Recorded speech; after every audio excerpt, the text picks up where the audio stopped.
Buenos días. Hemos llegado al día de preparación. Pronto llegaremos también al Santo Sábado. Ayer, aquel levita partió en pedazos a su esposa. La lectura para muchos quedó inconclusa al ver por qué la partió.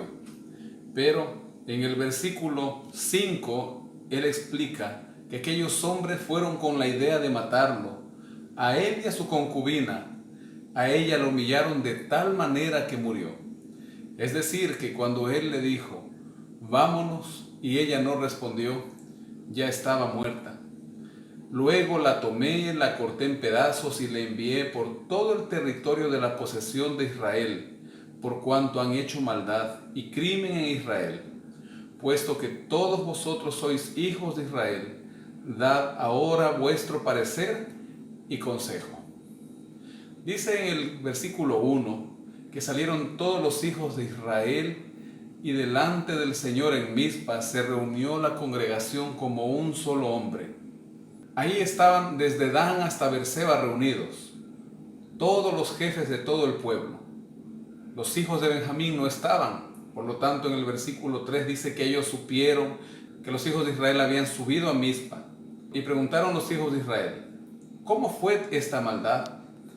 Entonces el levita les cuenta todo aquello que había acontecido. En el versículo 8 el pueblo dice, ninguno de nosotros irá a su tienda, ni volverá ninguno de nosotros a su casa. Esto es ahora lo que haremos con Gabaa, contra ella subiremos por sorteo. Estaban dispuestos a hacer con Benjamín conforme a toda la abominación que había cometido en contra de Israel, el pueblo de Gabaa. Se juntaron los hombres de Israel y en el verso 12 encontramos que las tribus de Israel enviaron hombres por toda la tribu de Benjamín diciendo, ¿qué maldad es esta que ha sido hecha entre vosotros?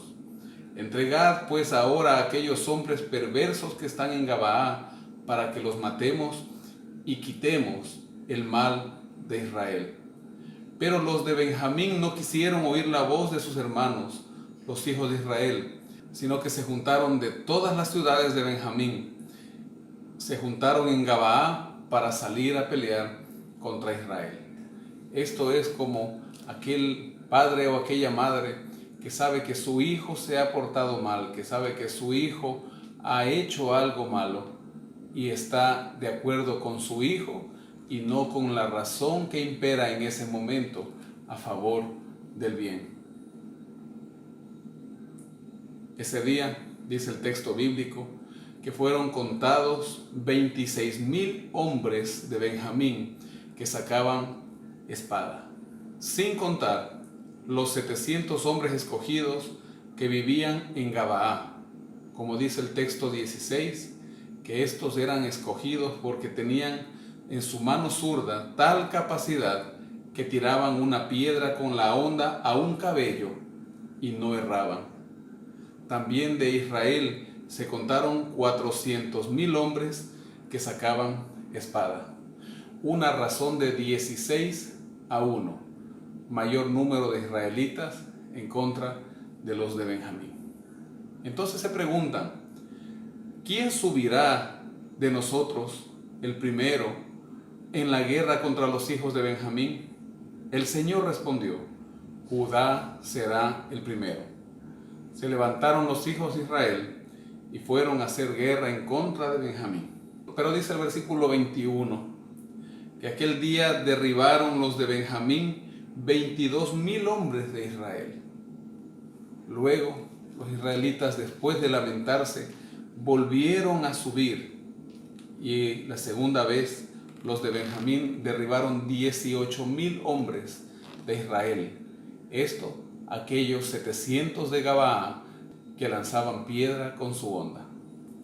En ese momento, los de Israel fueron, dice el verso 26, a la casa de Dios, lloraron, se sentaron allí en presencia del Señor y ayunaron aquel día hasta la noche y ofrecieron holocaustos y ofrendas de paz delante del Señor.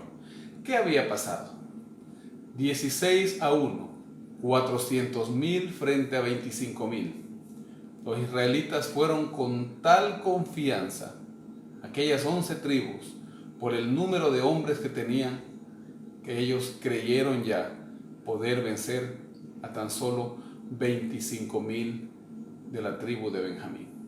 Entonces el Señor les dice: suban, porque mañana yo los entregaré. Es decir, el Señor es el que pelea las batallas, como ya hemos visto. El Señor es el vengador, Él es el que venga. De Él es la venganza, no es nuestra. Así que todo debemos dejar en sus manos. Al tercer día, subieron entonces los hijos de Israel contra los hijos de Benjamín. Hicieron emboscada al presentarse en la batalla. Cuando los de Benjamín salieron, mataron como a 30 hombres de los de Israel. Entonces los de Israel retrocedieron y los de Benjamín pensaron: ya los derrotamos 2 veces, ellos están derrotados, y fueron tras los de Israel. Los que hicieron emboscada en ese momento salieron y entraron en la ciudad y le prendieron fuego. Aquí, en este capítulo, parece que el escritor se confunde un poco, o nos confunde un poco a nosotros. Encontramos en el versículo 35 que los de Israel mataron a 25,100 hombres de Benjamín. Y cuando usted llega a los últimos versículos desde el 44 y usted va sumando, llega a una cantidad de 25,000 hombres. Pero cuando leímos en antes, veíamos que eran 25,000 más 700 hombres que eran los que lanzaban piedras con la honda. El autor en este momento da una parte del relato y en la segunda parte del capítulo lo da más detalladamente. Vemos en el versículo 43 que los de Israel atropellaron a los de Benjamín desde Menúa hasta frente de Gabaa, hacia donde nace el sol. Cayeron 18,000 hombres. Luego nos dice más adelante que los demás volvieron y huyeron hacia el desierto, a la peña de Rimón, pero ellos cayeron abatidos 5,000 hombres. Y más abajo nos dice que después los persiguieron aún hasta Gidón y mataron de ellos a 2,000 hombres. En el verso 47 encontramos que 600 hombres se volvieron y huyeron al desierto, a la peña de Rimón, y se quedaron 4 meses en la peña de Rimón. Los hombres de Israel volvieron a atacar a los hijos de Benjamín y pasaron a filo de espada, tanto a los hombres de cada ciudad como a las bestias y a todo lo que hallaban a su paso. Asimismo pusieron fuego a todas las ciudades que encontraron. Ese día, tristemente, una tribu de Israel había sido eliminada. Quedaban muy pocos de ellos. El día de mañana, el capítulo 21 nos va a terminar de explicar esta historia que pasó un poco tiempo después que Aarón y su hijo Eleazar dejaron de ser sacerdotes, porque el texto nos dice que era Fines, el hijo de Aarón, el que estaba siendo sumo sacerdote en esa época. Tan pronto habían olvidado al Señor, tan pronto se habían corrompido. Hoy pongamos nuestra vida y la vida de nuestra familia en las manos de Dios. Que el Señor te bendiga y nos preparemos para encontrarnos con Él en el día de reposo.